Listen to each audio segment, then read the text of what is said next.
اور میرا میسج یہی ہے، اٹھو وہ گر نہ حشر نہ ہوگا پھر کبھی، دوڑو کہ زمانہ چال اپنی چل گیا، قوت عشق سے ہر پست کو بالا کر دو، دہر میں نام محمد سے اجالا کر دو، دہر میں نام محمد سے اجالا کر دو۔ اور یہ جو رونا ہے ہمارا، یہ سارے مسئلوں کا حل کیا ہوگا، ہمارا فیوچر کیا ہوگا، ہمارا مستقبل کیا ہوگا؟ ارے اللہ کریم قرآن میں فرمایا ہے، جس سے میں اپنی گفتگو کا آغاز کیا تھا، پھونکوں سے یہ چراغ بجھایا نہ جائے گا، یہ دین اسلام تمہارے اور ہمارے باپ سے چلایا نہیں جائے گا، یہ اللہ کریم کا نظام ہے۔ چنگیز بھی آئے، ہلاکو بھی آئے، بڑے بڑے آئے، سڑے سڑے آئے، اس درخت کو ہلانے کی کوشش کرتے رہے، اور نام و نمود بھی ختم، نام و نمائش بھی ختم، سب چلے گئے، باقی مگر اب تک نام و نشاں ہمارا۔ یونان و مصر و روما سب مٹ گئے جہاں سے، باقی مگر ہے اب تک نام و نشاں ہمارا۔ اقبال نے یہ سچ کہا تھا، توحید کی امانت سینوں میں ہے ہمارے، آسان نہیں مٹانا نام و نشاں ہمارا۔ اس بات کو یاد رکھو، تمہارے مٹ جانے سے، میرے قتل ہو جانے سے اسلام نہیں مٹتا، اسلام ختم نہیں ہوتا۔ اندھے لوگ اگر یہ سوچ کر کے بم برسا رہے ہوں، قتل عام کر رہے ہوں، تو انہیں کان کھول کر سوچ لینا چاہیے، کربلا کی دھرتی پر امام حسین کے پورے خاندان کو قتل کر دیا گیا، اس وقت جب اسلام نہیں رکا تھا، تو اس سیلاب سے کبھی اسلام نہیں رکنے والا، یہ صبح قیامت تک چمکتا دمکتا رہے گا۔ اللہ فرماتا ہے وَلَوْ كَرِهَ الْكَافِرُونَ، اگرچہ کافروں کو اچھا نہ لگے، اللہ تعالیٰ اس دین کو غالب رکھے گا۔ آپ بدلو اپنی زندگی کو، سچے مسلمان بنو، سچے اسلام کی پیروی کرو، تاکہ دنیا کو آج جو یہ پروپیگنڈا پھیلا کر کے سمجھایا جا رہا ہے، اس پروپیگنڈے کو بدل کر کے دکھاؤ کہ نہیں، جھوٹ ہماری خصلت نہیں ہے، بددیانتی ہماری عادت نہیں ہے، بلاتکاری ہم میں سے نہیں ہو سکتے، چور چمار ڈاکو نشہ خوری یہ ہم میں نہیں ہو سکتی۔ یہ ساری خصلتوں کو اپنے معاشرے سے دور کر کے پھر ثابت کر کے بتاؤ کہ حضور پاک کا غلام جدھر سے گزرتا ہے خوشبوئیں پھیلا کر جاتا ہے۔ اور عزت پھر تم دیکھو گے میرے عزیزوں، عزت فوج جمع کرنے کا نام طاقت نہیں ہے، ایمان کی قوت بڑھانے کا نام اصل طاقت ہے۔ یہ طاقت واپس آ جائے انشاءاللہ العزیز۔ ایک جملہ کہتا ہوں، سنو، کان کھول کر سنو، بہت اچھی بات ہے، یہ میری پوری تقریر کا خلاصہ، لب لباب، حاصل کلام۔ کیا کیا چیزیں تمہیں چاہیے، کیا کیا چیزیں چاہیے؟ تخت چاہیے، سیاست چاہیے، قیادت چاہیے، حکومت چاہیے، ایجوکیشن میں مہارت چاہیے، بڑی کامیابی چاہیے، کیا کیا چاہیے؟ زمین چاہیے، جائیداد چاہیے، اوپر تک اڑنا آنا چاہیے، کیا کیا چاہیے؟ سب جمع کر لو، ایک ہی چیز ہے، ایک ہی چیز ہے کہ محمد سے وفا تو نے تو ہم تیرے ہیں۔ یہ جہاں چیز ہے کیا؟ لوح و قلم تیرے ہیں، لوح و قلم تیرے ہیں۔ اور آج ہم نے محسوس کیا ہے، مجھے کون پہچانتا تھا، میں کس خاندان سے ہوں، یہ میٹر نہیں کرتا، میں اپنے باپ کے نام سے، اپنے خاندان کے نام سے، یا کوئی سیاسی عہدہ رکھنے کی وجہ سے نہیں پہچانا جاتا، بلکہ اگر پہچانا جاتا ہوں تو صرف اس بنیاد پر، جب تک بکے نہ تھے تو کوئی پوچھتا نہ تھا، یا رسول اللہ تم نے خرید کر ہمیں انمول کر دیا، لبیک یا رسول اللہ۔ جہاں روح محمدی آ گئی، دنیا کو پتہ ہے یہ سویا ہوا شیر جاگ گیا تو بہتوں کی نیند حرام کر دے گا، جتنے کتے ہیں سب بل میں چلے جائیں گے، حقیقت ہے، جتنے کتے ہیں سب بل میں چلے جائیں۔ اور مجھے لوگ یہ کہتے ہیں، مجھے کہتے ہیں کہ ڈر لگتا ہے، پھر آپ کتا کہہ رہے ہیں۔ میرے عزیزوں، ہم ہندوستان میں رہتے ہیں، ہماری ہر گلی کوچے میں کتا ہوتا ہی ہے۔ مجھ سے باضابطہ طریقے سے سوال جواب کر رہے تھے، آپ تقریر میں اس طرح سے کہہ رہے ہو، کتا کہہ رہے ہو، کتا کہہ رہے ہو، میں نے کہا کس کو کہہ رہے ہو؟ میں نے کہا کتے کو کتا کہا، کس کو کہا جائے گا؟ ہم کتے کو کتا نہ کہیں تو آپ بولے ٹامی بولے۔ عزیزان گرامی وقار، مجھے اس سے لینا دینا نہیں ہے، بات یہ ہے کتے کیوں بھونک رہے ہیں اس سے کیا غرض، شیر کیوں سویا ہے اس سے غرض ہے، شیر کیوں سویا ہے اس سے مجھے غرض ہے۔ نبی پاک صلی اللہ تعالی علیہ وسلم کی امت بزدل تو نہیں ہو سکتی، بزدل نہیں ہو سکتی۔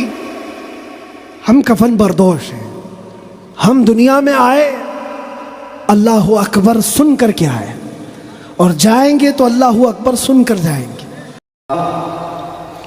الحمد للہ الحنان المنان الذي خلق الإنسان وعلمه البيان، والصلاة والسلام على رسوله سيد الإنس والجان وعلى آله وأصحابه ذوي الخير والإحسان، أما بعد فأعوذ بالله من الشيطان الرجيم، بسم الله الرحمن الرحيم۔ هو الذي أرسل رسوله بالهدى ودين الحق ليظهره على الدين كله، صدق الله مولانا العظیم۔ بارگاہ رسالت معاب صلی اللہ علیہ وسلم میں درود پاک کا ہدیہ پیش کریں۔ اللہم صلی علی سیدنا و مولانا محمد معدن الجود والکرم وآلہ واصحابہ الکرام وابنہ الکریم وبارک وسلم صلاة دائمتا سرمدا ابدا۔ پھونکوں سے یہ چراغ بجھایا نہ جائے گا،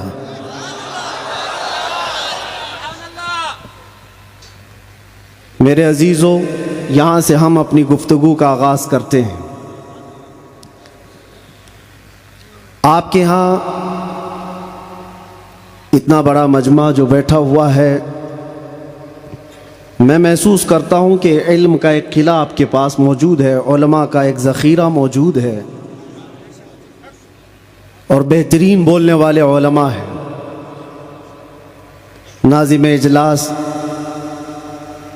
مجھ سے پیشتر جس طرح سے انہوں نے مدرسے کا تعارف کرایا ہے، اللہ تعالیٰ اس مدرسے کو ہمیشہ شاد و آباد رکھے، مرکز اہل سنت و جماعت، مرکز عشق رسول بنائے۔ ہماری یہاں پر اتنے لمبے سفر کر کے آنے کی ضرورت نہیں ہوتی، اور میں یہ جانتا ہوں کہ لوگ سننا کم اور دیکھنا زیادہ چاہتے ہیں، اور اس کی وجہ بھی ہے کہ دنیا اپنے اپنے حساب کے مجرے کرنے والے سیلیبریٹیز کو دیکھتی ہے، تو یہ امت محمدیہ ہے، نبی کے قیدی کو دیکھنا چاہتی ہے۔ ظاہر سی بات ہے، جیل سے چھوٹنے کے بعد آدمی چہرہ چھپا کے گھومتا ہے، ہوتا ایسی ہی ہے، جیل کاٹ کے آیا ہے، سزا کاٹ کے آیا ہے، لوگ اس کو دیکھ کر کے تانے مار رہے ہوتے ہیں اور وہ منہ چھپا کر گھوم رہا ہوتا ہے، لیکن یہ قانون ہر جگہ فٹ نہیں ہوتا۔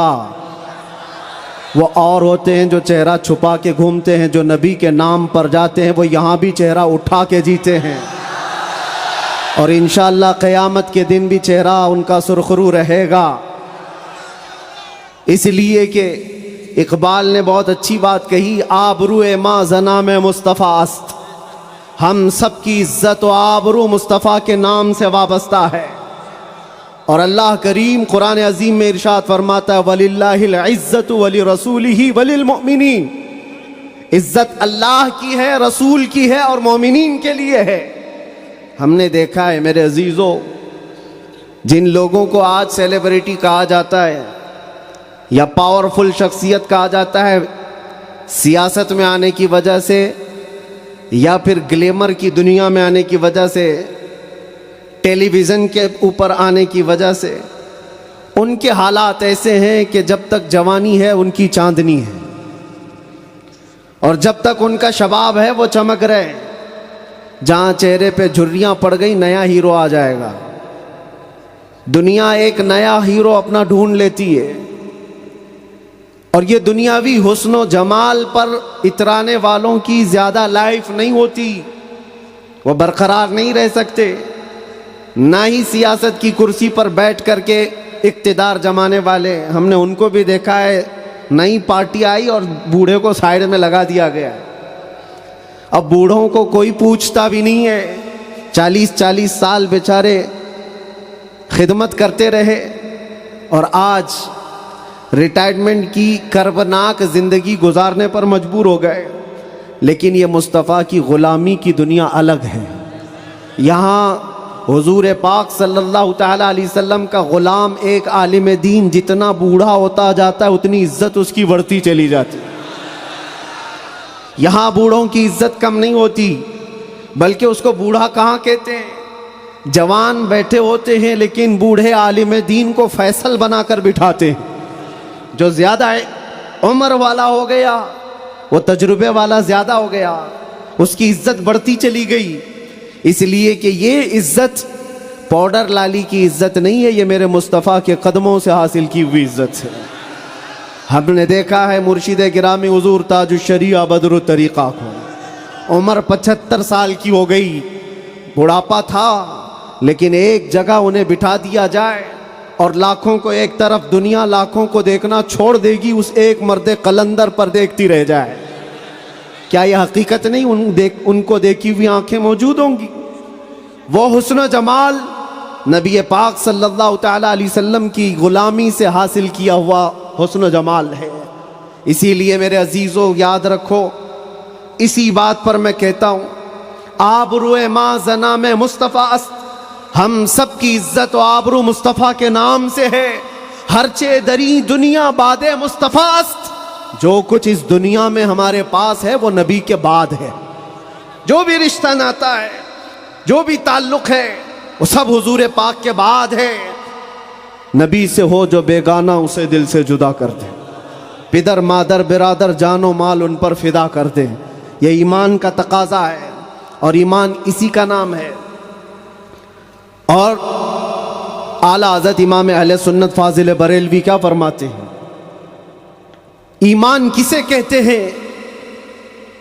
اس کی دو چند مثالیں آپ کے سامنے رکھتا ہوں، اور جب یہ ایمان آ جائے تو میرے عزیزوں، یہ جو آندھیاں چل رہی، یہ جو طوفان آئے ہوئے ہیں، یہ رخ موڑ لیں گے۔ اس لیے کہ سنا ہے قدسیوں سے میں نے کہ وہ شیر پھر ہوشیار ہوگا۔ اقبال نے کہا تھا، نکل کر کے صحرا سے جس نے الٹ دیا تھا تخت روما کو، سنا ہے قدسیوں سے میں نے کہ وہ شیر پھر ہوشیار ہوگا۔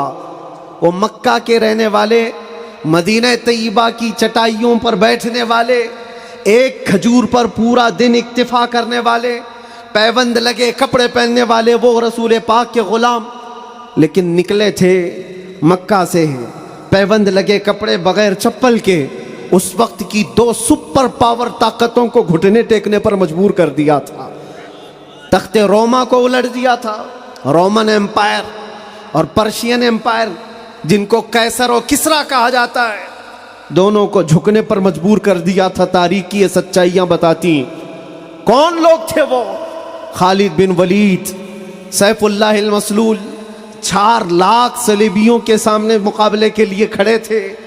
تو صلیبیوں کے بادشاہ نے کہا تھا کہ یہ عرب کے بدو یا عرب کے دیہاتی لوگ ہم سے لڑنے آئے جو رومن ایمپائر کے فوجی ہیں، اسلحے سے لیس ہیں، طاقت سے بھرپور ہیں۔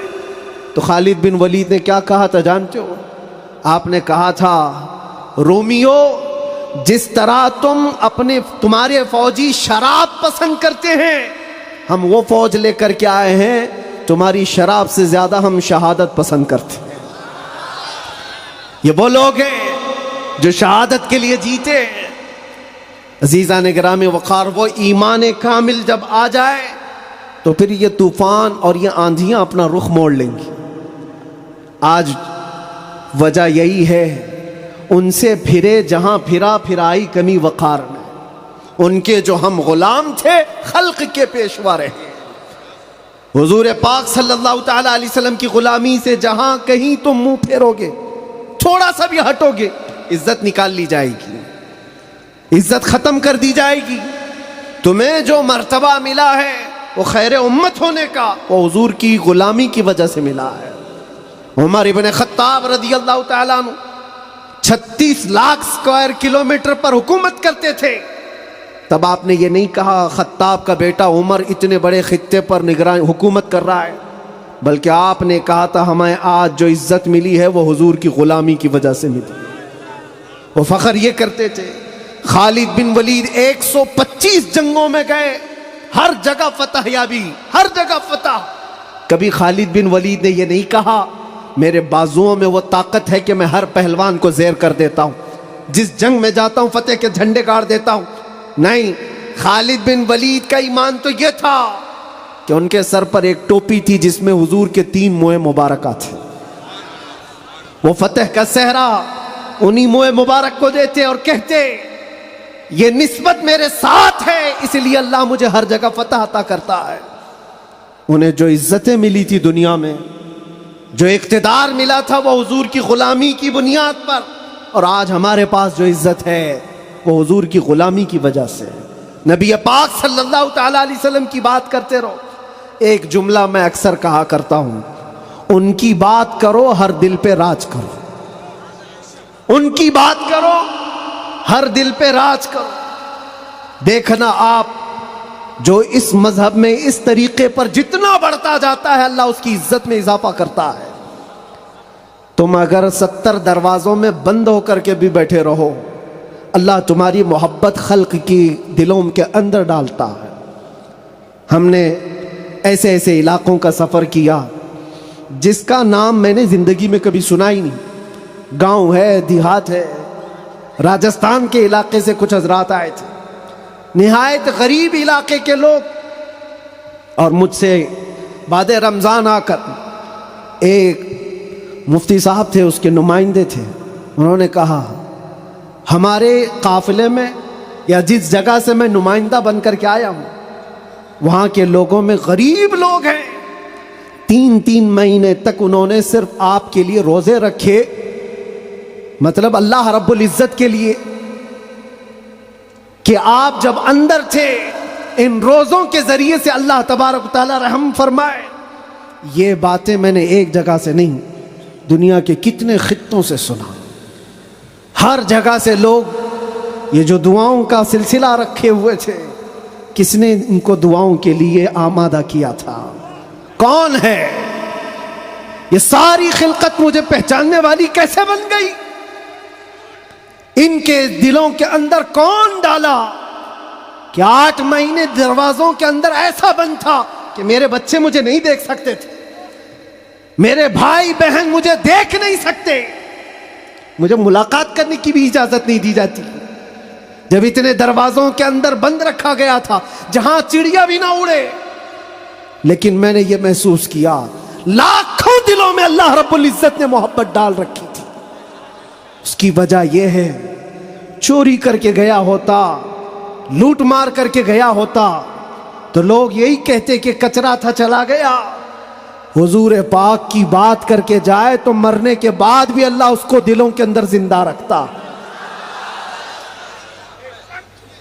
یہ تو قید خانے کے اندر گیا جہاں سے آنے کی امید ہوتی ہے، قبر کے اندر بھی جائے تو اللہ تعالیٰ اس کا نام زندہ رکھتا ہے۔ اسی لیے میرے عزیزوں، ایک نقطے کو سمجھ جاؤ، حضور پاک صلی اللہ تعالیٰ علیہ وسلم کی محبت اور ان کی غلامی یہ اصل ایمان ہے، اور یہ ایمان جس وقت آ جائے بڑے بڑے طوفانوں کا وہ مقابلہ کر سکتا ہے۔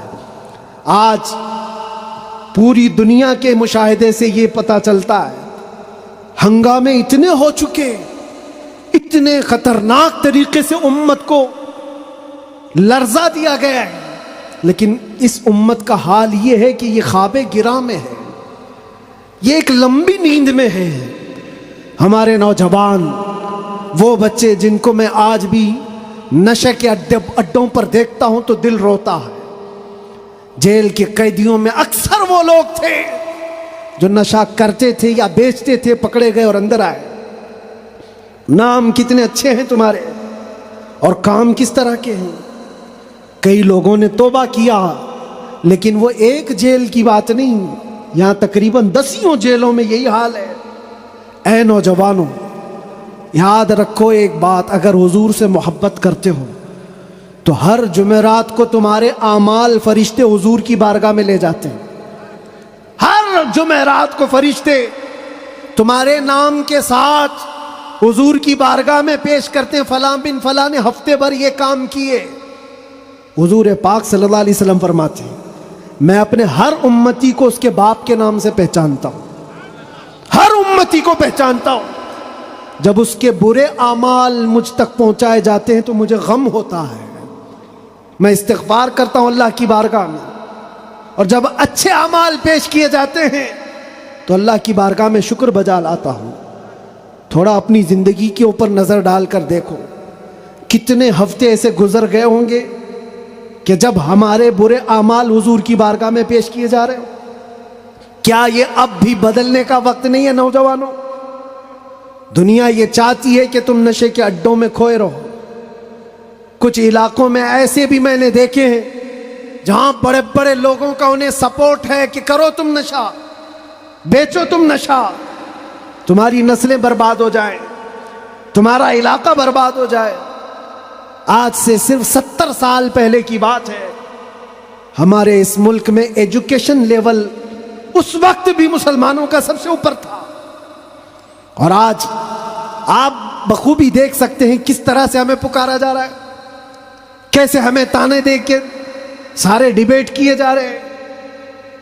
کہاں کہاں تمہیں پنچر مین کہا جاتا ہے، کیوں؟ یہ وہ قوم ہے جو پوری دنیا کو علم سکھانے آئی ہے، خیر امت تم تھے، ان سے پھرے جہاں پھرا پھر آئی کمی وقار میں۔ آپ کو ایک بات میں بتاؤں، یہ رونا کب تک روتے رہو گے؟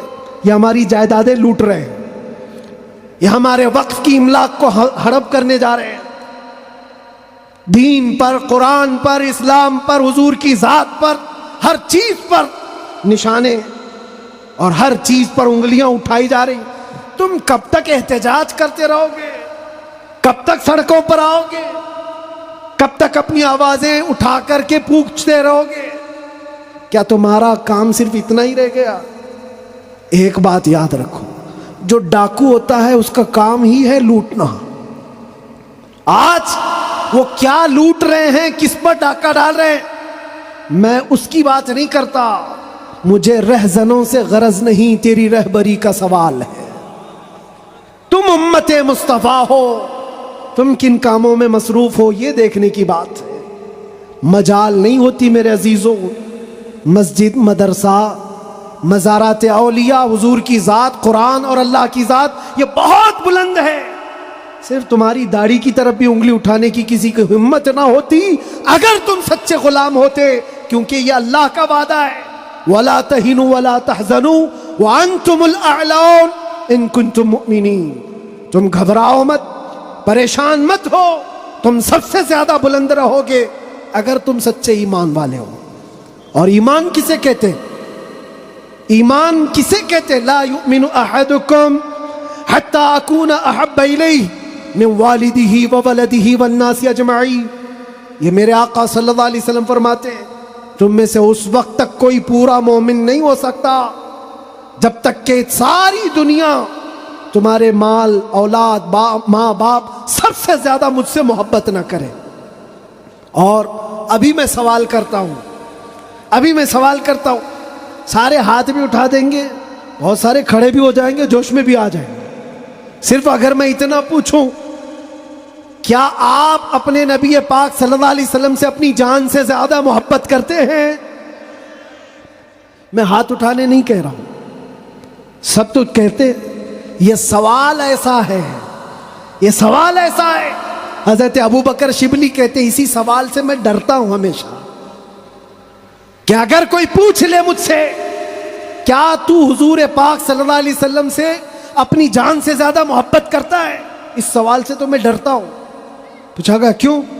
کہا اس سوال کے جواب میں اگر نہ کہہ دیا تو ایمان ہی چلا گیا، وہ آدمی کا ایمان ہی ختم ہو گیا، اور اگر ہاں کہتا ہوں تو میرے اعمال مجھ کو کوستے ہیں، کہاں تو جان سے زیادہ محبت کی بات کر رہا ہے اور کہاں تیرے عمل جس سے محبت کی جاتی ہے. تقاضا یہ ہے اپنا ہر عمل اپنے محبوب کے عمل کے مطابق ہونا چاہیے. اور حضور اکرم صلی اللہ علیہ وسلم نے یہ بھی فرمایا لا یؤمن احدکم حتی یکون ہواہ تبعا لما جئت بہ. تم میں سے اس وقت تک کوئی مکمل مومن نہیں ہو سکتا جب تک وہ اپنی خواہشات کو میری مرضی کے مطابق نہ بنا دے. تمہاری اپنی خواہشات جو تم کہتے ہو نا یہ ہماری لائف ہے, ہمیں انجوائے کرنے دو, ہماری لائف ہے ہمیں جینے دو. کسی جوان کو پکڑ کر کے کہو مولانا صاحب ابھی تو ہماری 20-25 سال کی عمر ہے, جینے دو, عیش کرنے دو. اے نوجوان تجھے پتہ ہی نہیں یہ تیری زندگی نہیں ہے, یہ تیری لائف نہیں ہے. زندگی یہ نہیں کسی کی کسی کے لیے, زندگی ہے نبی کی. نہ سمجھ مرتے ہیں زندگی کے لیے, جینا مرنا ہے سب کچھ نبی کے لیے. ہماری اپنی زندگی کا ہے, جو ملی ہے زندگی یہ حضور کے لیے ملی ہے, یہ امانت ہے. ابھی آپ نہیں سن رہے تھے امام اہل سنت فاضل بریلوی نے کیا فرمایا؟ جب بندہ اس مقام کو پہنچ جاتا ہے نا کہ اپنا سب کچھ حضور کے لیے قربان کرتا ہے اور پورا مومن بنتا ہے, تب جا کر کے وہ کہتا ہے یا رسول اللہ دہن میں زبان تمہارے لیے, بدن میں ہے جان تمہارے لیے. ہم آئے یہاں اور اٹھے بھی وہاں. یہ کب کہتا ہے بندہ؟ جب اس کا ایمان مکمل ہو جائے. میرا اپنا کچھ نہیں ہے, جو کچھ ہے وہ حضور کا ہے. دہن میں زبان تمہارے لیے, بدن میں ہے جان تمہارے لیے. ہم آئے یہاں تمہارے لیے, اٹھے بھی وہاں تمہارے لیے. یہ صحابہ کا مسلک تھا میرے عزیزوں. انہوں نے اپنے سارے رشتے حضور پاک کی مرضی پر لا کر ختم کر دیے تھے. سارے رشتے اگر حضور سے جدا ہیں تو ان کا کوئی رشتہ نہیں تھا, کوئی رشتہ نہیں تھا. آج ہمیں اس ایمان کو زندہ کرنا ہے. یہ عہد کر کے جاؤ, بڑے بڑے نعرے لگا کر, بڑے بڑے جلسے کر کے, جلوس کر کے, یا سڑکوں پر آ کر کے اگر تم یہ سوچتے ہو شکتی پردرشن سے بہت کچھ ہو جائے گا, دنیا جھکتی نہیں ہے. انسانوں کے ریلے سے نہیں ڈرایا جا سکتا. ہم نے دیکھا ہے انسانوں کے ریلے سے دنیا نہیں ڈرتی. پاؤں سے معذور لنگڑا بھی ہو لیکن اگر ویل چیئر پر بیٹھ کر لبیک پکارے پورا یورپ ہلنے لگتا ہے.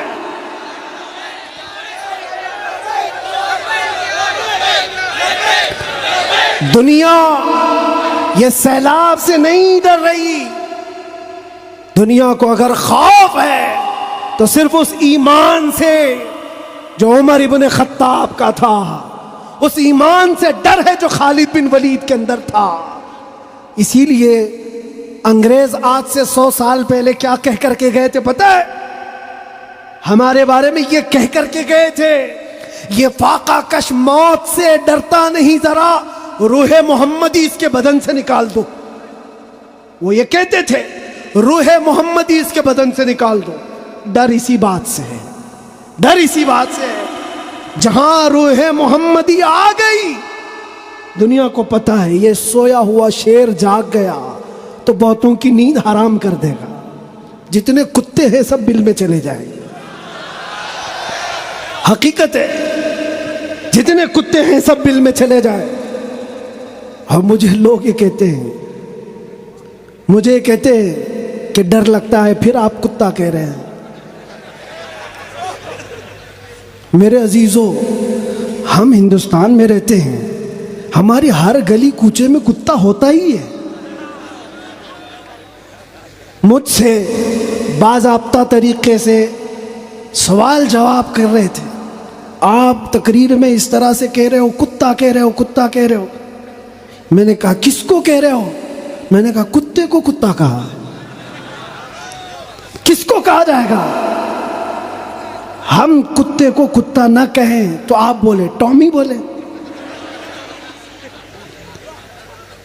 عزیزان گرامی وقار, مجھے اس سے لینا دینا نہیں ہے. بات یہ ہے کتے کیوں بھونک رہے ہیں اس سے کیا غرض, شیر کیوں سویا ہے اس سے غرض ہے. شیر کیوں سویا ہے، اس سے مجھے غرض ہے۔ نبی پاک صلی اللہ تعالی علیہ وسلم کی امت بزدل تو نہیں ہو سکتی، بزدل نہیں ہو سکتی۔ ہم کفن بردوش ہیں، ہم دنیا میں آئے اللہ اکبر سن کر کے آئے، اور جائیں گے تو اللہ اکبر سن کر جائیں گے، ہے یا نہیں؟ پیدا ہوئے تھے تو کانوں میں کیا سن گے؟ کسی مولوی صاحب نے اذان دی تھی کہ نہیں دی تھی؟ اللہ اکبر کہا تھا کہ نہیں کہا تھا؟ ارے جس دن پیدا ہوئے تھے اسی دن کہا تھا۔ کیوں کہا تھا؟ یہ تجھے پتا چلے اللہ اکبر کا مطلب اللہ سب سے بڑا ہے، باقی کوئی بڑا نہیں ہے، دوسرے سے ڈرنے کی ضرورت نہیں، اللہ سب سے بڑا ہے۔ اور جب مرو گے تو امام صاحب جنازے پہ کھڑے ہو کر کے کیا کہیں گے؟ نماز کے لیے رکعت باندھیں گے کہ نہیں؟ اللہ اکبر جاتے ہوئے بھی ہمارا یہ قانون ہے کہ وہ اللہ کو سب سے بڑا مان کر کے جا رہا ہے۔ تو پھر یہ بیچ کی زندگی میں ایرے غیرے نتھو کھیرے سے ڈر کیوں؟ زیادہ سے زیادہ یہاں یہ ہوگا جو ہمارے ساتھ ہوا ہے۔ میاں یہ تو چند دنوں کی بات تھی، صحابہ اکرام میں وہ لوگ ہیں جو 16 سال تک قید کی سزائیں کاٹے ہیں۔ حضور پاک صلی اللہ علیہ وسلم کے زمانے میں 16 سال تک قید رکھا گیا۔ وہ بھی آج مثالیں بہت ہیں، موجود ہیں۔ آزمائش کا دور، اگر اللہ نے ہماری زندگی میں یہ لکھا ہے تو وہ قبول کرو۔ اور یہاں آئے ہیں مرنے کے لیے، موت تو آنی ہے سب کی، لیکن ایک مومن موت سے ڈرتا نہیں۔ کیوں؟ موت اس کے لیے حادثہ ہے جس کا یہ سوچنا ہے کہ مرنے کے بعد جلنا ہے، مرنے کے بعد پھر پتہ نہیں کس شکل میں پیدا ہونا ہے، کتا پیدا ہونا ہے، بلی پیدا ہونا ہے، چوہا پیدا ہونا ہے، سانپ پیدا ہونا ہے، ڈر ہے۔ مومن موت سے ڈرتا نہیں، اس لیے کہ مومن کا یہ عقیدہ ادھر آنکھ بند ہوگی ادھر دیدار مصطفیٰ ہوگا، اور قبر میں بھی جائے تو کیا خوب کہا ہے ایک عاشق رسول نے، کیا خوب کہا ہے، جب منکر نکیر آ کر اسے اٹھائیں گے سوال جواب دینے کے لیے، تو عاشق مصطفیٰ جو قبر میں گیا وہ کیا کہتا ہے؟ اب تو پائے ناز سے اے فرشتوں کیوں اٹھوں، ارے مر کے پہنچا ہوں یہاں اس دل ربا کے واسطے۔ جس کے لیے مرا تھا وہ بھی تو وہاں ہوں گے۔ بس میرے عزیزوں، گفتگو کو سمیٹتے ہوئے میں صرف اتنی بات کہوں گا، ان کے جو ہم غلام تھے، خلق کے پیشوا رہے، ان سے پھرے جہاں پھرائی کمی وقار میں، تمہیں اللہ قرآن میں فرماتا ہے تم باعزت رہو گے، بلند رہو گے، کامیاب رہو گے، شرط یہ ہے کہ ہمیشہ ایمان کے ساتھ رہو، ایمان کے ساتھ رہو۔ اور ایمان کون سا ہے؟ مسجد میں تم سچے ہو گئے، بازار میں جھوٹے ہو گئے، یہ ایمان کا تقاضا نہیں ہے۔ تم تجارت پر بیٹھے ہو، لوگوں کو دھوکہ دے رہے ہو یا پھر چیٹنگ کر رہے ہو، یہ ایمان کا تقاضا نہیں۔ ایک صحابی رسول ہیں حضرت نعمان، ایک ملک گئے، وہ بادشاہ عیسائی تھا۔ جب اسے خبر ملی کہ عرب کے محمد صلی اللہ علیہ وسلم کا ایک سفیر آیا ہوا ہے، ایمبیسیڈر آیا ہے، تو اس بادشاہ نے ریشم کا قالین بچھایا اور سونے کی کلائی کی ہوئی کرسی رکھا ان کے استقبال کے لیے۔ لیکن جب وہ آئے، صحابی رسول حضرت نعمان، اپنی تلوار سے انہوں نے وہ قالین کو ہٹا دیا، جو ریشم کا قالین بچھا ہوا تھا ہٹا دیا، کہا میں زمین پر چل کر جاؤں گا۔ پھر جب کرسی دیکھی سونے کی ہے، ہٹا دیا، کہا میں عام کرسی پر بیٹھوں گا۔ بادشاہ نے کہا اتنا ایٹیٹیوڈ ہے، ہم نے آپ کے عزت کے لیے سب کیا تھا، ہم بہت عزت کرتے ہیں آپ کی، محمد صلی اللہ علیہ وسلم کے آپ سفیر بن کر کے آئے۔ اس صحابی نے کیا جواب دیا؟ کہا میں جس نبی کا ماننے والا ہوں اس نبی نے فرمایا مرد کے لیے ریشم کا استعمال حرام ہے، مرد کے لیے سونے کا استعمال حرام ہے، میں حرام چیز کا استعمال نہیں کر سکتا۔ وہ کہاں تھے؟ دوسرے ملک میں تھے، حضور کہاں ہے؟ مدینے میں ہے۔ بادشاہ نے کہا آپ تو بہت دور ہیں، وہ نبی کے ملک سے کافی دور ہے، یہاں اگر آپ استعمال کر بھی لیں تو کیا خبر؟ اس صحابی نے جلال میں کہا میرا ایمان یہ ہے میں جس خطے میں بھی رہوں گا میرے نبی کا غلام بن کر رہوں گا، دھوکہ نہیں دے سکتا اپنے نبی کو کہ یہاں پر حضور کا غلام ہوں اور کسی جگہ غلام نہیں ہے۔ آپ سب کی بھی زندگی ایسی ہو کہ دنیا تمہیں کسی بھی جگہ دیکھے تو پہچان لے کہ حضور کا غلام ہے، سچ بولتا ہے، دھوکہ نہیں دیتا، جھوٹ نہیں بولتا۔ یہ تمہاری خصلتیں ہونی چاہیے، تمہاری عادتیں ہونی چاہیے۔ آج اگر کوئی یہ پوچھے نشہ کہاں ملتا ہے تو تمہارے محلے کی طرف کوئی اشارہ نہ کرے، کوئی تمہارے محلے کی طرف نہ آئے۔ سب کی یہ ذمہ داری ہے، ہر نوجوان کی، کہ جانتے ہو حضور فرماتے ہیں تمہارے تلوے میں کانٹا بھی چبھے تو اس کے درد کا مجھے احساس ہوتا ہے، وہ نبی۔ اور تم اگر نشہ کر کر کے اپنے آپ کو تباہ کر لو گے، اپنے آپ کو برباد کر لو گے، تو اس رسول کو بھی آپ ٹھیس پہنچا رہے ہو، حضور پاک صلی اللہ تعالی علیہ وسلم کو تکلیف پہنچا رہے ہو۔ بدلو اپنی اس زندگی کو